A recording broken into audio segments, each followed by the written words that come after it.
This is the way. The Star Wars universe is expanding on Disney Plus. How are they handling this with The Mandalorian Season 3? The review is coming up next, but first go into the description and click on the link there for a free ebook, epic fantasy ebook for you there. And remember to follow and subscribe to this YouTube channel so that you can get more great content. Let's do it.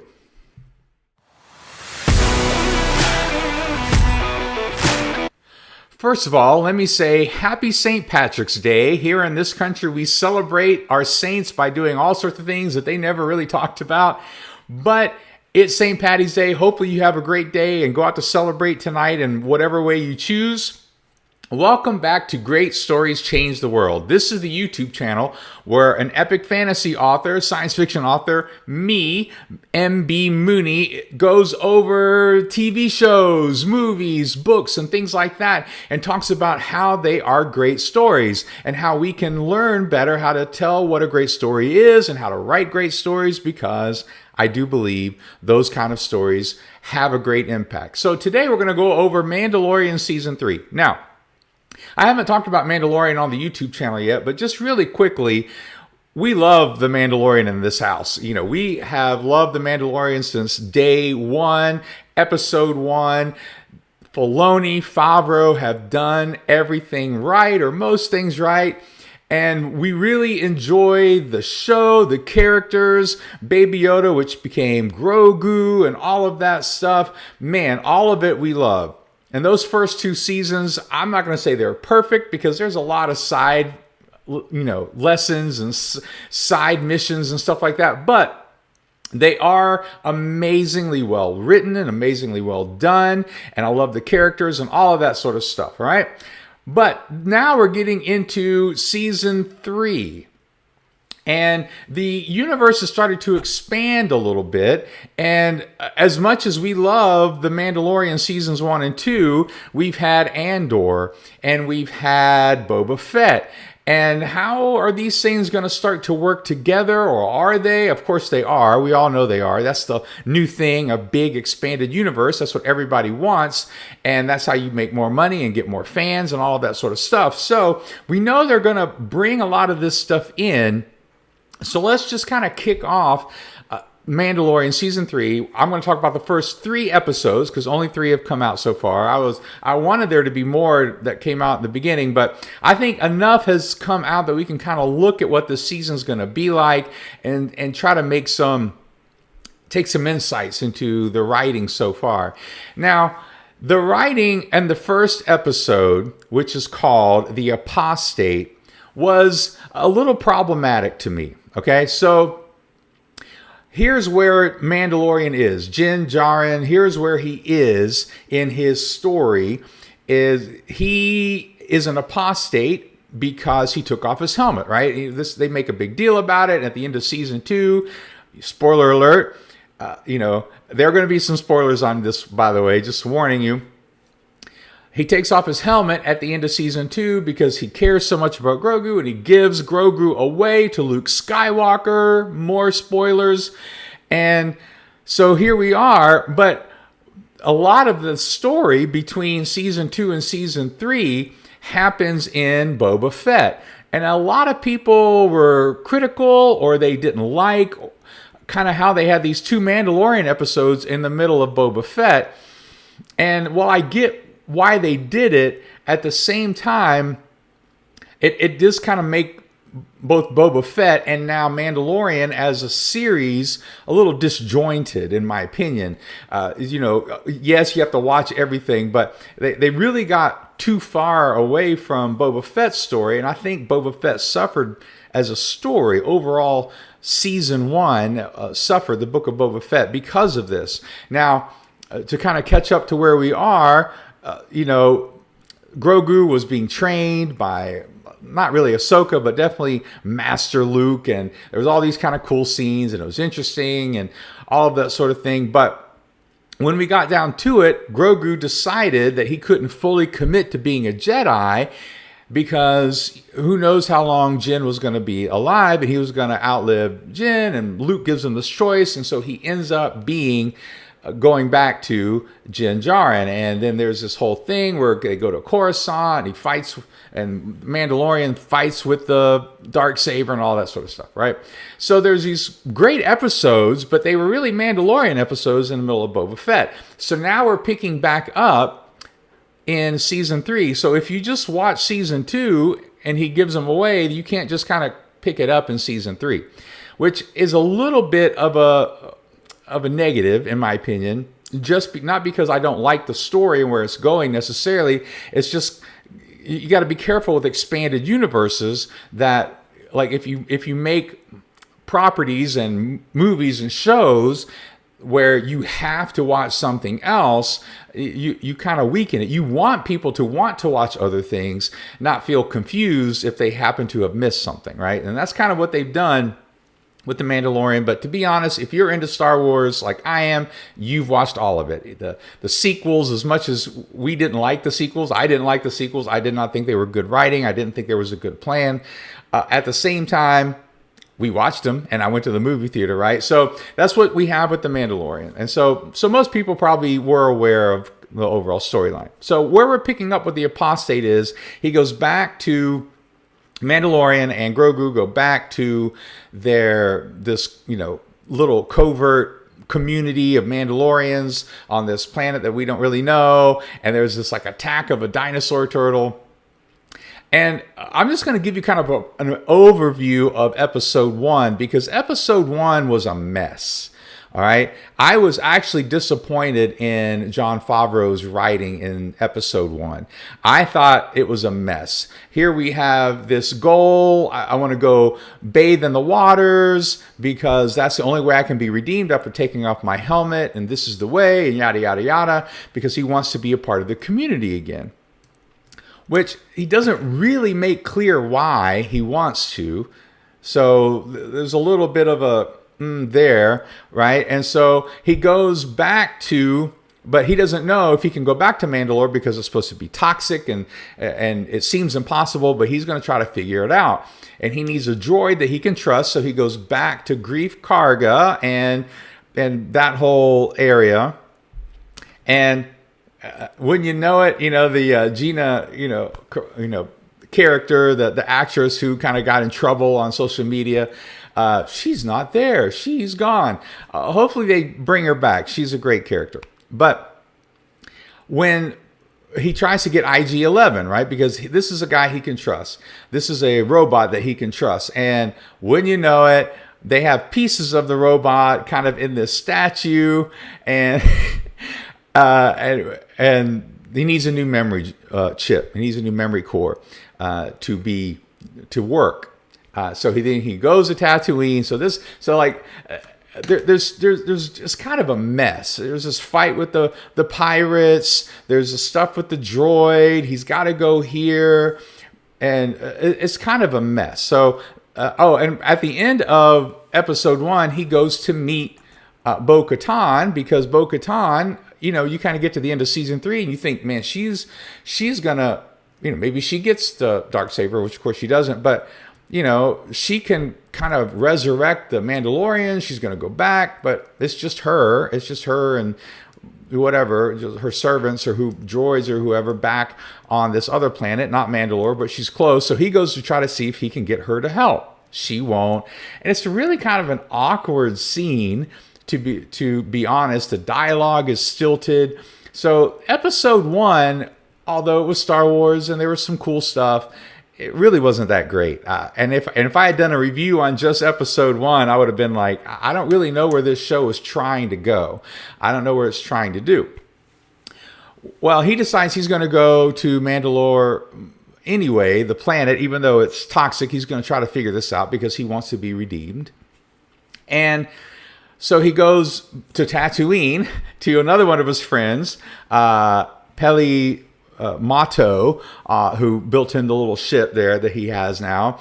And she can't help him get the part for IG-11. And he just kind of really easily gives up on that and gets this other droid, R5, who there's all the stuff with the with Star Wars, the original Episode 4, and that's where that story came from. So there's some cool stuff in there. But Episode 2 is better written. It's a little convoluted here and there, but it's definitely better written as a whole, because he takes R5 and he goes to Mandalore. He figures out that the air isn't toxic, and so he goes into the mines where these living waters are, and there's these creatures down there, and the creatures are very reminiscent of kind of the barbaric peoples from the Time Machine. So if you're familiar at all with H.G. Wells and the Time Machine, he goes way into the future, and there are these like monster troll sort of people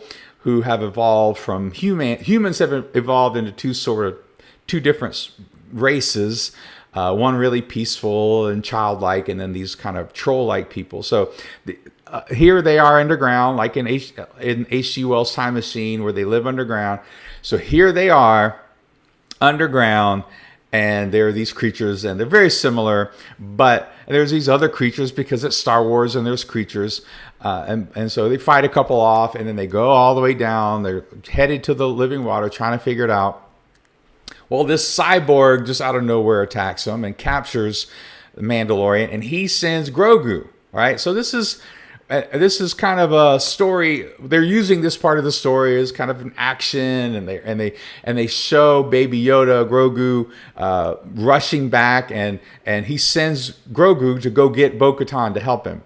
So Grogu goes back to the ship, and goes to get Bo-Katan, who comes and helps him, kills the cyborg, and then she is now on this quest with him because she agrees to help him find the living waters, and he does, and he bathes, but he kind of goes underwater.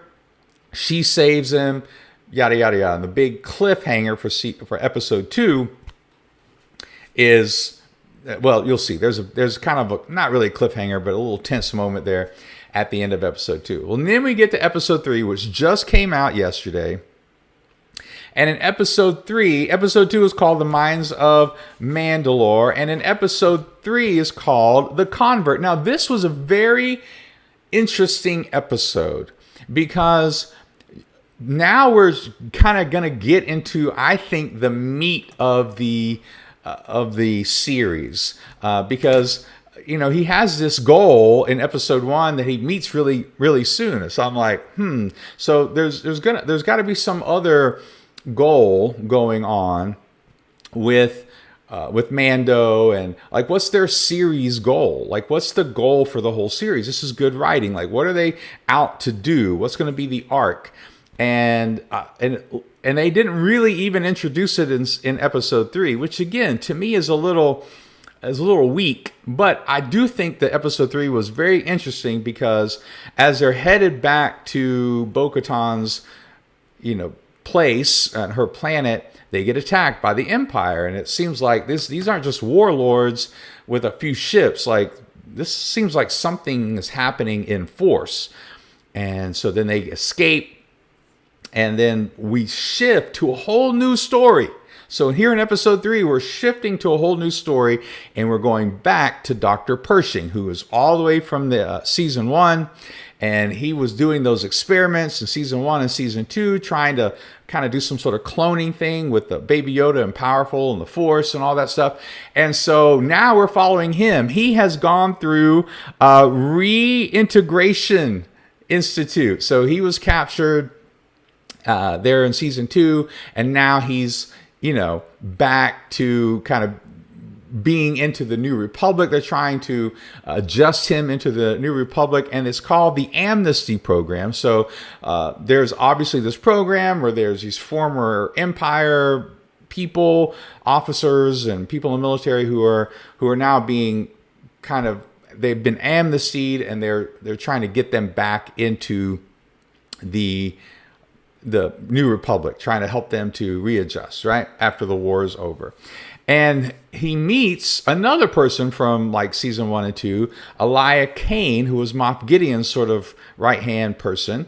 And really the whole episode is more based on this sort of relationship and his struggle readjusting, and how is the New Republic handling this. So that part was cool. And what I thought was interesting is the episode is called The Convert. So this is interesting writing. So the episode is called The Convert, and you think as you go along that Pershing is the one being converted back into the Empire, or maybe, right, the First Order. So because there's a lot of those sort of ideas coming in, maybe the Empire wasn't so bad, maybe the Republic isn't so good, and all of that sort of thing. So, but as Pershing is struggling with his morality of wanting to continue his research for good, it seems like he's going to be converted, or the bad guys are going to use that morality play and that morality struggle to convert him into into whatever the new order, First Order is. But then there's a kind of a twist at the end, because we get back to Bo-Katan, and because they end up, Bo-Katan and Mandalorian ended up back at the Mandalorian community where the armor is and all that sort of stuff. So it's really a very interesting episode, and the middle part with Pershing and Kane is very similar to Andor. It's got that slower pacing, and it's got that more character-based and little conversations and little moments and kind of taking him through this arc. And so this is one of the longer episodes. It might be the longest episode so far on this particular season, because you've got this fleshed out story there in the middle. So that's season 3. Now, I don't know where they're going with this.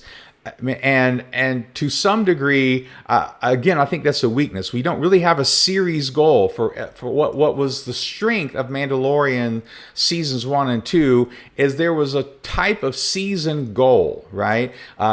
Season 1, he wanted to keep this, Baby Yoda safe and figure out what's going on. And season 2, it was about how do I get Grogu back to some Jedi. So there was a season sort of arc to it, and they haven't really made anything clear yet in these first 3 episodes. And you would think by the 3rd episode they would have done that. So I think the writing isn't as good, and part of that is because I think they're trying to connect into all these different elements of what's happening. I think they're trying to do some setup for some other Star Wars shows that are coming out, and I think they're trying to kind of connect to Ahsoka. So I think they're going to kind of use Mandalorian to sort of springboard off into some of these other shows that they're going to do, and Andor. Well, not really Andor, because Andor happens way earlier, like during Rebels or before Rebels on the timeline. But all of that to say is I think they're trying to connect with the sequels, trying to set up how does the First Order kind of come about? How does that start to develop? And I read this interview recently with Favreau, who admits he doesn't have a plan. And this is the first time I see that in his writing, because he doesn't really seem to have a series goal. What's the goal? That doesn't mean what's the theme. You can have different themes and different storylines, but what's the series goal? You can have some side quests like he had in some of these other seasons, but they had some very clear, simple goals that when they reached that goal at the end, the season was over. And they haven't set that up. And so I think now you're starting to see that the lack of a plan is starting to hurt the writing. And Favreau said, well, we don't really have much of a plan. It's not like we have a plan of where we're going with all this.